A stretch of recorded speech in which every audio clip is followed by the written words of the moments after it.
یہ لوگ جو ہیں، میں یہ کہتا ہوں نہیں مانتے، یہ نہ صحابہ کو مانتے ہیں، نہ تابعین کو، نہ امام حنیفہ کو مانتے، یہ نام استعمال کرتے ہیں بس، یہ ان کے یعنی امام حنیفہ کا نام استعمال کر کے اہل حدیث کو دھوکہ دیتے ہیں۔ ابھی آج کا واقعہ ہے، ایک اہل حدیث، ایک بابا، ایک بوڑھا بابا اہل حدیث، وہ ہماری مسجد میں موجود ہے، بہاول نگر کا۔ میری آواز ویسے بھائیوں تک جا رہی ہے کہ نہیں؟ ہاں بھائی، سو تو نہیں کہنا، سن رہے ہیں نا؟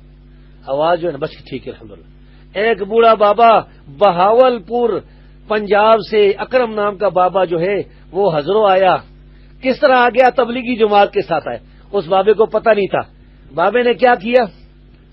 اس نے اللہ سے دعا کی، اے اللہ مجھے بیٹا دے، میں بوڑھا ہو گیا ہوں، اے اللہ میں بوڑھا ہو گیا ہوں، تو بیٹا دے، تیرا در چھوڑ کے کدھر جاؤں گا، تیرے بغیر کوئی دینے والا نہیں، اے اللہ تو مجھے بیٹا دے دے، میں 40 دن لگاؤں گا تیرے دین میں کے لیے، تیری راہ میں۔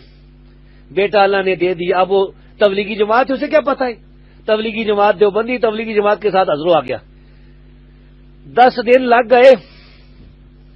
اب کیا کیا حضروں میں؟ دیوبندیوں نے اس کو گھیر لیا، وہ باقی سے انہوں نے کہا میں ہوں ماشاءاللہ اہل حدیث۔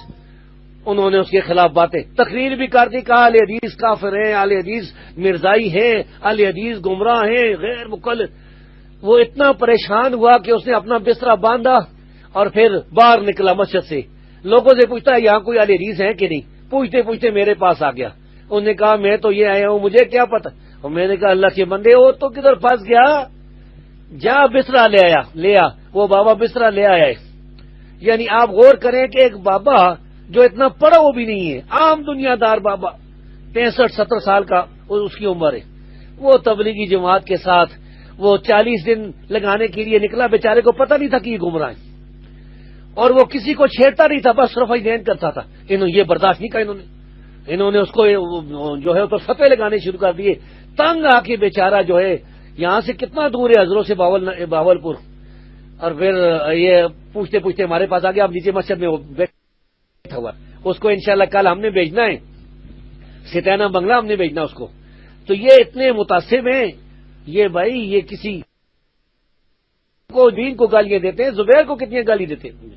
یہ جو قافلہ حق کے نام سے جو ان کا رسالہ ہے، میرے بارے میں اتنی گالیاں ہوتی ہیں، مجھے کذاب لکھا جاتا ہے، مجھے دجال لکھا جاتا ہے، مجھے خبیث لکھا جاتا ہے، گالیاں دیتے، گالیوں سے یہ کام چلاتے ہیں۔ گالیوں سے کام نہیں چلے گا انشاءاللہ، دعوت پھیلتی رہے گی اور پھیلے گی۔